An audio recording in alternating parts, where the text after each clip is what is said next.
अस्सलाम वालेकुम viewers and dear students. आप देख रहे हैं मेरा YouTube channel teachers training. Students, आज से हम वीडियोस का एक नया सिलसिला शुरू कर रहे हैं जो कि आपके program BEd honours elementary 4 year program के हवाले से होंगी। और इस BEd honours elementary 4 years program में आपका 4th सेमेस्टर का जो सब्जेक्ट है उसका नाम है क्लासरूम असेसमेंट। तो आज से हम ये सिलसिला शुरू कर रहे हैं कि आपका ये जो मुकम्मल कोर्स है इसके तमाम मौज़ूआत, तमाम टॉपिक्स पर वीडियोस बनाई जाएं। ये वीडियो उसी सिलसिले की एक पहली वीडियो है, तो उम्मीद करता हूँ कि आप इसे बगौर सुनेंगे, देखेंगे, ताकि इम्तिहानी पर्सपेक्टिव के हवाले से ये आपके काम आए। तो आज जो आपके 4th सेमेस्टर का क्लासरूम असेसमेंट है, इसका पहला यूनिट जिसका पहला टॉपिक है 2 अप्रोचेस ऑफ क्लासरूम असेसमेंट। तो व्यूअर्स एंड डियर स्टूडेंट्स, आज हम इस टॉपिक को एक्सप्लोर करेंगे। माय डियर स्टूडेंट्स, अपने topic 2 approaches of classroom assessment को समझने से पहले ये बेहतर होगा कि हम इस मज़मून जिसे क्लासरूम असेसमेंट कहा जाता है, इसमें जो दो टर्म्स, दो इस्तिलाहें इस्तेमाल की गई हैं, इनको हम समझ लें। तो सबसे पहले हम आइए जानते हैं कि क्लासरूम किसे कहा जाता है। ये आपके सामने क्लासरूम की एक डेफिनेशन है। A classroom is a designated space where teaching and learning activities take place, typically involving a group of students and a teacher. एक ऐसा प्लेस जहाँ पर एक स्टूडेंट्स का गिरोह होता है जो कि लर्नर कहलाता है, और एक टीचर होता है जो कि कुछ सिखा रहा होता है, कुछ समझा रहा होता है। ये सब काम फॉर्मली हो रहा होता है। ऐसे मकाम को, ऐसी जगह को क्लासरूम कहा जाता है। इसको मज़ीद एक्सप्लोर करते हैं तो हम इस नतीजे पे पहुंचते हैं कि इट इज़ एन एनवायरनमेंट, ये एक ऐसा माहौल होता है डेजिग्नेटेड टू फैसिलिटेट एजुकेशन, कि जहाँ तालीम को फैसिलिटेट किया जाता है, इल्म को फैसिलिटेट किया जाता है। किसके ज़रिए? इंटरेक्शन के ज़रिए। टीचर एंड स्टूडेंट का इंटरेक्शन होता है क्लासरूम में। इंस्ट्रक्शंस के ज़रिए यानी टीचिंग के ज़रिए, डिस्कशन के ज़रिए। इसके अलावा ऑडियो विजुअल एड्स जो समय व बसरी बयानात हैं, जो कि लर्निंग मटेरियल कहलाते हैं, जिनमें टेक्स्ट बुक भी है।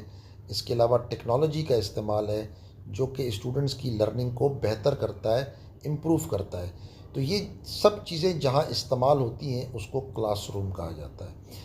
यहाँ ये बात भी बताता चलूँ, स्टूडेंट्स के क्लासरूम वेरी करती है अपनी साइज़ और सेटिंग से, क्योंकि जो अभी मैंने आपसे ज़िक्र किया ये फ़िज़िकल क्लासरूम की डेफिनेशन हम कह सकते हैं। लेकिन एक क्लास हमारी वर्चुअल भी होती है जिसमें स्टूडेंट्स भी होते हैं, यानी ग्रुप ऑफ स्टूडेंट्स भी होते हैं और टीचर भी होता है, लेकिन उनमें फ़िज़िकल कनेक्टिविटी नहीं होती बल्कि वर्चुअली वो कनेक्ट होते हैं। जैसे ऑनलाइन क्लासेस के जितने भी प्लेटफॉर्म्स हैं मुख्तलिफ, ये तमाम भी क्लासरूम की डेफिनेशन में आते हैं, मगर वर्चुअल क्लासरूम। ओके ओके, अब हम बात करते हैं दूसरी टर्म जिसे असेसमेंट कहा जाता है। तो assessment viewers and dear students बहुत अहम है कि इसको हम इनिशियली पहली ही क्लास में, इब्तिदाई में समझने की कोशिश कर लें। असेसमेंट इज़ द प्रोसेस, ये एक अमल का नाम है। क्या होता है इस अमल में? इस अमल में इवेल्युएटिंग और measuring students knowledge, skills, abilities और understanding in a particular subject और एरिया। तो स्टूडेंट्स जो तलबा होते हैं, जो लर्नर्स होते हैं, किसी ख़ास मज़मून या किसी भी पर्टिकुलर एरिया में अगर आपने किसी स्टूडेंट्स की नॉलेज को, उसकी स्किल्स को, उसकी एबिलिटीज़, काबिलियतों को, उसकी अंडरस्टैंडिंग, उसकी समझ को मालूम करना है कि वो कितनी है, तो आप असेसमेंट करते हैं। और जो अमल आप अपनाते हैं उस अमल को असेसमेंट कहा जाता है। इस अमल में क्या क्या चीज़ें इन्वॉल्व होती हैं, ये अमल किन किन चीज़ों पर मुश्तमिल है? तो it involves collecting, analysing and interpreting information to make informed judgment about students' performance. Learning progress और एजुकेशनल नीड्स। ये अमल मुश्तमिल है डेटा को कलेक्ट करना, यानी जिन स्टूडेंट जिन लर्नर के बारे में हम जानना चाह रहे थे उनका डेटा कलेक्ट करना उस पर्टिकुलर किसी टेस्ट के ज़रिए, किसी मेजरिंग टूल के ज़रिए, फिर उसका तज्ज़िया करना, उसकी तशरीह करना, इस अंदाज में तशरीह करना कि वो आपको किसी जजमेंट के काबिल बनाए। जजमेंट हमारी क्या होगी कि टीचर अपनी इस्लाह चाह रहा है कि उसकी जो टीचिंग है, उसकी जो इंस्ट्रक्शंस हैं वो किस हद तक बेहतर हैं और किस हद तक स्टूडेंट्स की लर्निंग को बेहतर बना रही हैं। टीचर अपनी टीचिंग प्रैक्टिस को भी बेहतर बनाने के लिए असेसमेंट करता है, जिसको हम फॉर्मेटिव असेसमेंट कहते हैं, जो अब आगे हम पढ़ेंगे। इसके अलावा आप जो स्टूडेंट्स की नीड्स हैं उसको भी पूरा करने के लिए आपको तभी उसकी नीड्स का पता लगता है जब आप उनको असेस करते हैं। इसके अलावा assessment can take various forms such as tests, quizzes, projects, observations और प्रेजेंटेशन। इसकी मुख्तलिफ फॉर्म्स हो सकती हैं। मसलन कभी हम क्विज़ लेते हैं, कभी हम टेस्ट लेते हैं, प्रोजेक्ट्स बनवाते हैं, हमारी कुछ ऑब्जर्वेशंस होती हैं, कुछ कंट्रोल्ड ऑब्जर्वेशन होती हैं, कुछ अनकंट्रोल्ड ऑब्जर्वेशन होती हैं।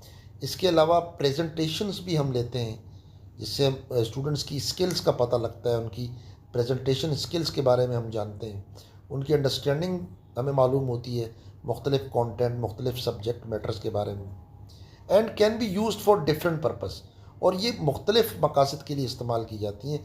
अमूमन viewers and their students assessment को हम क्लासरूम के हवाले से दो पर्पसेस हमारे होते हैं, दो हवालों से इस्तेमाल करते हैं। या तो हम फॉर्मेटिव हवाले से इस्तेमाल करते हैं या दूसरे हम सम्मेटिव हवालों से इसका इस्तेमाल करते हैं।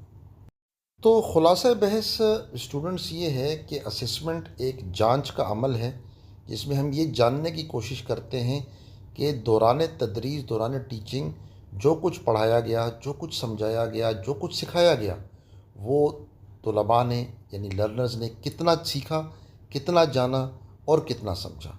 इस पूरे अमल को हम असेसमेंट का अमल कहते हैं। अब हम बात करेंगे कि two approaches of classroom assessment क्या है। स्टूडेंट्स, यहाँ आपको ये अप्रोचेस का लफ्ज़ मिल रहा है बहुत सारी जगहों पर। इसको टाइप्स ऑफ असेसमेंट भी कहा जाता है, अप्रोचेस भी कहा जाता है।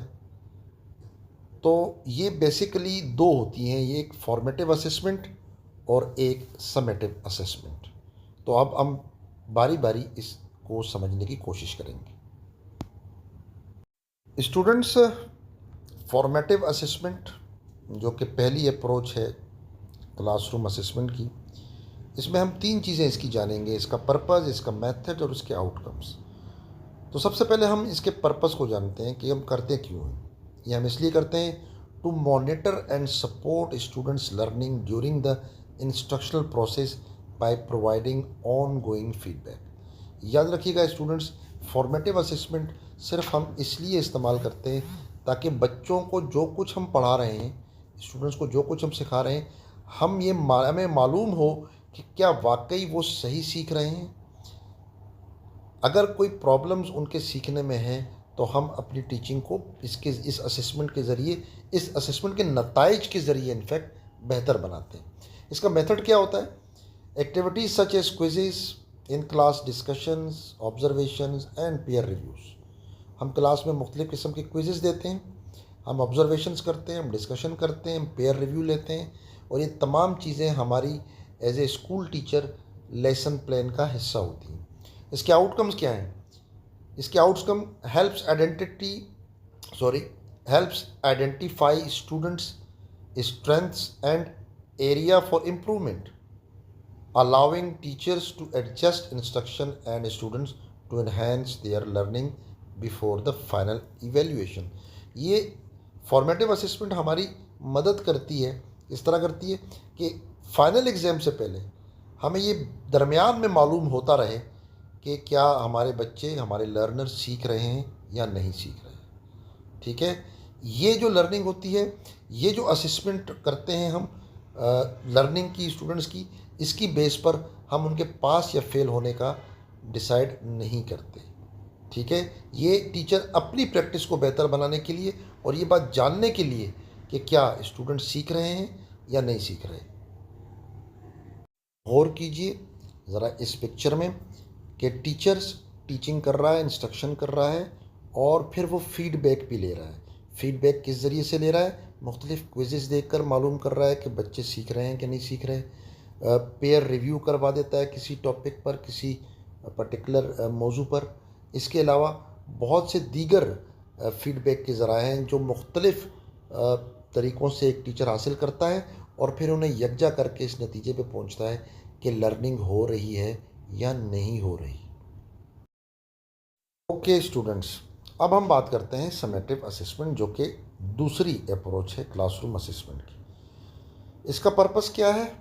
इसका पर्पस है to evaluate students learning at the end of an instructional period by measuring the extent to which learning objectives have been achieved. देखें, ये आखिर में की जाती है, ये दौरान तदरीस नहीं की जाती, बल्कि जब तदरीस का अमल मुकम्मल हो जाता है, तमाम मज़ामीन आप पढ़ा लेते हैं, तमाम टॉपिक्स आप कवर कर लेते हैं, उसके बाद आप ये जानते हैं या जानना चाहते हैं, जानने की कोशिश करते हैं कि जो कुछ आपने पढ़ाया, समझाया, सिखाया, वो किस हद तक समझा गया, किस हद तक सीखा गया और उसकी कदर व कीमत क्या है, और वो हमारे ऑब्जेक्टिव्स जो कि हमने इस प्रोग्राम के लिए या इस मज़मून के लिए रखे थे कि वो हमें अचीव करने हैं, वो किस हद तक अचीव हुए। क्या तलबा इस काबिल हो गए कि जिसकी काबिलियत का हमने पहले से तयन किया हुआ था कि जब हम पढ़ा देंगे तो तलबा इस काबिल हो जाएंगे। तो इसका जो मेथड्स होता है वो हमारा फाइनल एग्ज़ाम्स या कोई प्रोजेक्ट्स या किसी स्टैंडर्डाइज टेस्ट के ज़रिए या एंड ऑफ टर्म पेपर्स वगैरह भी बच्चों से लिखवाए जा सकते हैं। इसके आउटकम्स क्या हैं कि provides summary of students learning typically used for assigning grades and evaluating overall performance. इसका रिज़ल्ट ये होता है, इसके आउटकम ये होते हैं कि ये हमें मदद फराहम करता है कि किस तरह बच्चों ने जो उनको हम ग्रेड्स किस तरह देंगे, उन्हें हम जो उनकी परफॉर्मेंस है उस परफॉर्मेंस को हम क्या कहेंगे कि अच्छी है, बुरी है, दरमियानी है, औसत दर्जे की है, बहुत अच्छी है, तो उसे हम किसी ग्रेड से डिनोट करेंगे। इसके अलावा हम उनकी ओवरऑल परफॉर्मेंस का भी अंदाज़ा लगा सकते हैं। स्टूडेंट्स, अगर आप इस तस्वीर पर गौर करें तो इस पर एक स्टूडेंट, एक लड़का चल रहा है सीढ़ी पर और अपनी मंजिल पर जब वो पहुंचता है तो वो बहुत सारी फॉर्मेटिव असेसमेंट से होकर पहुंचता है। क्लासरूम में वो रोज़ पढ़ रहा होता है, उसको रोज़ असेस किया जा रहा होता है थ्रू फॉर्मेटिव असेसमेंट, क्विज़ेज़, मुख्तलिफ़ किस्म की परफॉर्मेंस प्रेजेंटेशंस और फीडबैक्स, पेयर रिव्यू। इसके ज़रिए वो अपनी लर्निंग को बेहतर बनाते बनाते जब आखिर में पहुंचता है तो उसे समेटिव इवेल्युएशन यानी फाइनल एग्ज़ाम का से वास्ता पड़ता है, जिसके बाद ये तयन किया जाता है कि इस पर्टिकुलर स्टूडेंट्स की या इस ग्रुप ऑफ स्टूडेंट्स की परफॉर्मेंस कैसी रही, अच्छी रही, बुरी रही, ख़राब रही, या किस नौइयत की थी और उसकी परफॉर्मेंस की कदर व कीमत क्या है। तो ये दो अप्रोचेस थी जो आज हमने आपसे डिस्कस की। लेकिन आइए अब हम चलते हैं और इसको कंक्लूड करते हैं कि आज की इस वीडियो से, आज के इस क्लास से हमने क्या सीखा। तो स्टूडेंट्स, अगर हम इसको कंक्लूड करें कि जो ये टू अप्रोचेस हैं जिसे हम फॉर्मेटिव एंड समेटिव असेसमेंट कहते हैं, इसका हासिल क्या है, हमारी समझ में आज की इस वीडियो से क्या आया, तो इसको हम इस कंक्लूजन जो मैंने ड्रॉ किया है इसे समझने की कोशिश करते हैं। पहली बात तो ये कि formative and summative assessments are interlinked with each other. ये एक दूसरे से जुड़ी हुई हैं। किस तरह जुड़ी हुई हैं कि जो फॉर्मेटिव असेसमेंट है वो इस बात का तयन करती है, इसको मुमकिन बनाती है कि जो लर्निंग का प्रोसेस है वो अपनी पटरी से उतरा तो नहीं, लर्निंग बिल्कुल सही चल रही है, बच्चे सीख रहे हैं या नहीं सीख रहे। जबकि इसकी बेस पर समेटिव असेसमेंट में हमें ये पता चलता है कि बच्चों ने जो कुछ सीखा उसकी कदर व कीमत क्या है, उसकी क्वालिटी और क्वांटिटी क्या है। इसके अलावा formative assessment is called assessment for learning. ये लर्निंग के लिए असेसमेंट की जाती है, ये लर्निंग की असेसमेंट नहीं होती, ये लर्निंग के लिए की जाती है, क्योंकि इस असेसमेंट की बेस पर हम स्टूडेंट्स को पास या फेल की जजमेंट पास नहीं करते। जबकि दूसरी तरफ summative assessment is called assessment of learning, यानी कि वो उनकी असेसमेंट की जांच के लिए की जाती है कि उस असेसमेंट की कदर कीमत क्या है, क्वालिटी और क्वांटिटी क्या है। इसके अलावा हम ये कंक्लूड कर सकते हैं कि formative assessment enable teachers to judge their performance and to improve their practices, where students are able to improve their learning experiences। Formative assessment के ज़रिए एक उस्ताद, एक टीचर अपनी टीचिंग की जो प्रैक्टिसेस है उसको बेहतर करता है, बेहतर से बेहतर बनाने की कोशिश करता है, जबकि तलबा अपनी लर्निंग को बेहतर करते हैं। Summative assessment provides actual quantity and quality of students' learning and enable educators to make correct judgment about students' success or failure or their performance। Summative assessment के ज़रिए, यानी इस अप्रोच के ज़रिए एक टीचर इस काबिल होता है कि वो बच्चों की सीखने के अमल को अच्छी तरह गेज करे, उनकी मिकदार और उनकी मेयार का उसे पता चल जाए कि जो कुछ सीखा गया है वो कितना है और कैसे है, कितना और कैसे है। इसके अलावा वो एक बच्चों के बारे में एक जजमेंट भी देता है कि बच्चे इस पर्टिकुलर सब्जेक्ट में या ये जो उनको सिखाना मतलूब था इसमें कामयाब हुए या नाकाम हुए। तो ये फ़र्क है फॉर्मेटिव अप्रोच और समेटिव अप्रोच का। अगर आप स्टूडेंट्स गौर करें तो इस तस्वीर में आपको नज़र आ रहा है कि एक नूडल्स बन रहे हैं। जब नूडल्स बन रहे होते हैं तो जो शेफ़ होता है वो हर तरह से चेक करता है उसके जो इंग्रेडिएंट्स हैं कि वो बिल्कुल दुरुस्त तरीके से उनकी मिकदार इसमें शामिल है, नमक वगैरह, जायका वगैरह। लेकिन जब वो तैयार हो जाते हैं, शेफ़ उसे तैयार कर देता है, तो जो उसे खा रहा होता है वो बताता है कि नूडल्स अच्छे बने हैं या अच्छे नहीं बने, या अगर अच्छे बने हैं तो कितने अच्छे हैं, या अगर अच्छे नहीं हैं तो कितने अच्छे नहीं हैं। तो ये एक परफेक्ट एग्जांपल है। अगर आप थोड़ा गौर करेंगे तो आप यकीन इस बात को समझ जाएंगे कि मैं आपसे क्या कहना चाह रहा हूँ। तो ठीक है स्टूडेंट्स, उम्मीद करता हूँ कि आपको आज का ये टॉपिक समझ में आ गया होगा और इस बारे में अपनी फ़ीडबैक दीजिएगा। अगर आपका कोई सवाल है आज के टॉपिक के बारे में तो आप पूछ सकते हैं। इंशाल्लाह अब एक नए टॉपिक के साथ फिर आपकी खिदमत में हाज़िर होंगे। तब तक के लिए मुझे इजाज़त दीजिए और देखने का बहुत बहुत शुक्रिया।